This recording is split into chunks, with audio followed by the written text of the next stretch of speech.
warahmatullahi wabarakatuh. Semoga semuanya dalam keadaan sehat selalu ya. Sebelum kita lanjut videonya, saya akan memperkenalkan diri terlebih dahulu. Saya Dr. Maul yang akan menemani kalian semua membahas topik kita hari ini. Sesuai judulnya, yaitu tentang pemberian layanan kesehatan atau pengobatan di rumah sakit dengan cara drive-thru. Wah, menarik sekali bukan topik kita kali ini? Nah, saya mau tanya dulu nih kepada teman-teman semua. Di sini udah ada yang pernah belum coba layanan klinik drive-thru di rumah sakit? Jika sudah ada yang pernah, boleh banget nih ceritain pengalamannya di komentar ya. Dan bagi teman-teman yang belum pernah atau bahkan baru tahu tentang klinik drive-thru di rumah sakit melalui video ini, cocok banget nih tonton sampai habis video ini. Apa sih klinik drive-thru itu? Jadi, klinik drive-thru adalah layanan di mana kita bisa mendapatkan layanan dari rumah sakit tersebut, baik layanan pengobatan ataupun preventif, dengan cara kita tidak perlu turun dari mobil. Sebuah layanan kesehatan itu harus diawali dengan pendaftaran, lalu untuk menunggu diperiksa, lalu untuk adanya pemeriksaan penunjang, dan terakhir akan diarahkan untuk pengambilan obat. Sedangkan dengan cara klinik drive-thru ini kita hanya perlu berada diam di mobil, duduk, dan semuanya akan melayani kita dari awal sampai akhir kita mendapatkan obat. Awal mula klinik drive-thru diadakan dan dikenal di berbagai negara, termasuk Indonesia, yaitu pada saat pandemi COVID-19 di tahun 2019 yang lalu. Namun, sebagian besar rumah sakit mengadakan hanya untuk fasilitas sebagai pemberian vaksinasi COVID-19 ataupun pemeriksaan swab antigen maupun PCR terhadap COVID-19. Selanjutnya, setelah pandemi mulai stabil atau mulai terhandle dengan baik di berbagai negara, layanan drive-thru ini mulai berkurang atau tidak semaksimal pada saat pandemi. Namun, salah satu fasilitas kesehatan di negara Amerika Serikat, tepatnya di kota Atlanta, mereka masih menjalankan fasilitas dengan adanya klinik drive-thru di rumah sakit mereka. Salah satu pasien pun mengatakan bahwa dengan adanya klinik drive-thru ini sangat menguntungkan dan memuaskan karena mereka dapat menghemat waktu dengan tidak mengantri atau menunggu di ruang tunggu begitu lama. Begitupun dengan dokternya mengatakan bahwa klinik drive-thru ini tidak hanya sebatas bisa dilakukan saat pandemi saja, namun hingga sekarang pun mereka masih merasa diuntungkan dengan adanya klinik drive-thru ini. Karena di beberapa musim, contohnya di musim dingin, angka-angka kejadian terjadinya penyakit menular secara airborne disease melalui udara seperti COVID-19, influenza, dan lain-lainnya itu sangat meningkat. Sampai-sampai dokter ini pun mengatakan bahwa dia mendapat melayani sebanyak 100 pasien dalam waktu 5 jam dengan adanya klinik drive-thru tersebut. Dengan kata lain, tidak hanya masyarakat yang diuntungkan, namun pihak rumah sakit juga diuntungkan dengan adanya klinik drive-thru ini. Pertanyaan selanjutnya, apakah ada rumah sakit di Indonesia yang memiliki fasilitas drive-thru di rumah sakitnya seperti di Atlanta tersebut?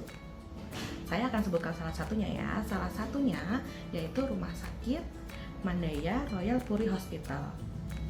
Mereka memiliki fasilitas klinik drive-thru yang untuk melayani sebagian besar layanan kesehatan bagi pasien mereka, terutama untuk pasien-pasien rawat jalan.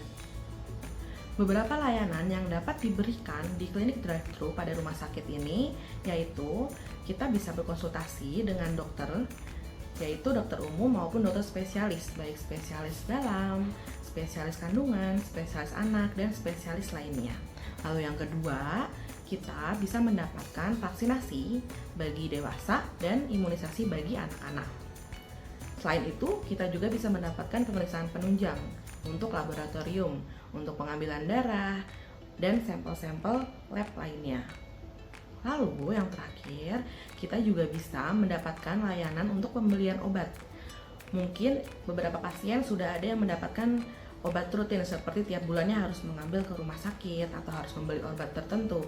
Nah, bisa banget nih menggunakan layanan drive-thru tersebut. Selain itu, klinik drive-thru di rumah sakit ini sangat cocok bagi pasien maupun masyarakat yang ingin mendapatkan layanan kesehatan secara aman dan nyaman, terutama bagi pasien yang rentan dan khawatir terhadap terjadinya penyebaran infeksi di rumah sakit. Lalu kedua, layanan ini juga cocok untuk pasien-pasien dan masyarakat yang mungkin memiliki keterbatasan fisik. Seperti contohnya pasien-pasien lansia atau geriatri, lalu pasien-pasien yang post-stroke itu bisa menggunakan layanan ini. Dan juga untuk masyarakat yang mungkin memiliki tingkat aktivitas atau produktivitas yang sangat tinggi dalam sehari-harinya, mereka sangat cocok dengan layanan drive-thru ini. Bahkan drive-thru ini bisa menjadi opsi mereka untuk mendapatkan layanan kesehatan. Seperti yang kita tahu, dengan tingginya tingkat aktivitas mereka, mereka tidak akan memiliki banyak cukup waktu untuk berada di rumah sakit hingga berjam-jam. Nah, banyak sekali kan manfaat dan keuntungan dengan adanya fasilitas klinik drive-thru di rumah sakit. Jadi sekarang coba teman-teman cek rumah sakit sekitar di daerah teman-teman ini, apakah sudah ada layanan klinik drive-thru tersebut. Jika sudah ada, teman-teman bisa mencobanya. Dan juga bagi teman-teman yang mungkin memiliki profesi sebagai tenaga kesehatan atau nakes yang sedang bekerja di rumah sakit, kalian bisa lihat nih rumah sakitnya apakah sudah ada layanan tersebut atau belum. Jika belum, kalian bisa coba mengusulkan kepada pihak rumah sakit mengenai layanan klinik drive-thru ini.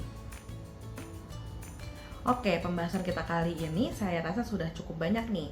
Dari tentang apa sih klinik drive-thru itu, apa keuntungannya, apa manfaatnya, dan cocok untuk siapa saja. Saya harap informasi yang saya berikan semuanya dapat diterima dengan baik oleh teman-teman semua. Apabila teman-teman masih memiliki banyak pertanyaan atau masih mau sharing-sharing, boleh banget tinggalin komentar di kolom bawah sini ya. Dan juga jangan lupa untuk subscribe YouTube channel kita agar bisa tetap mendapatkan video yang bermanfaat dan menarik lainnya. Bye, see you next time.